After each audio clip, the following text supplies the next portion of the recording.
চলুন এক পলকে উগান্ডার কাঁচা বাজার দেখে আসি।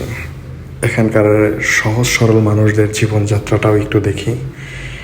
এখানে এখনও মানুষ সার চেনে না, তারা এখনও জানে না কাঁচা সবজিতে ভেজাল বা সার দিয়ে বেশি ফলন কিভাবে ফলায়। তারা তো এখনও সবজি কেজি দরে বিক্রি করতেও জানে না। এখনও তারা সে আদিম যুগের মতো সবজি বিক্রি করে, যে কোনো জিনিস আপনি নিলে পিস হিসাবে নেবেন, নয়তো ভাগা দিয়ে রাখবে, কোনোটাই বেশি কোনোটাই কম।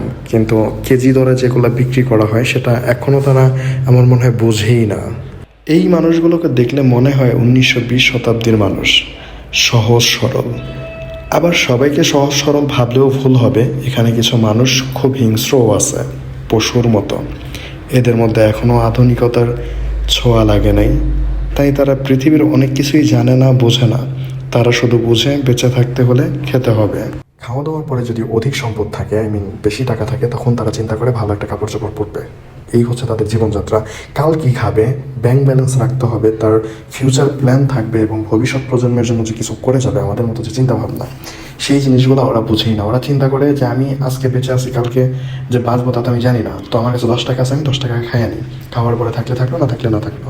তো ওদের চিন্তাভাবনাটা একদমই সহজ সরল টাইপের, মানে আমাদের মতো এত কিছু চিন্তাভাবনা ওদের মধ্যে নাই বললেই চলে। আমি এখানে আসার পরে এখন পর্যন্ত শুনি নাই যে স্ট্রোক, যে আমাদের দেশে যেটা অ্যাভেলেবেল হয়, যে স্ট্রোকেরা মারা যেতেছে, কেউ প্যারালাইসিস হয়ে যাচ্ছে, প্রতিনিয়ত কেউ না কেউ স্ট্রোক করতেছে। এইখানে অধিকাংশ মানুষ এটা চিনেই না যে স্ট্রোক কীভাবে করে।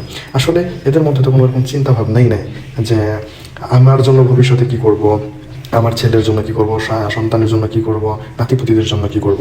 তো এক কথা বলতে গেলে আমি মনে করি যে ওরা এখনও অনেক সুখী মানুষ, আমাদের চেয়ে অনেক বেশি উত্তম।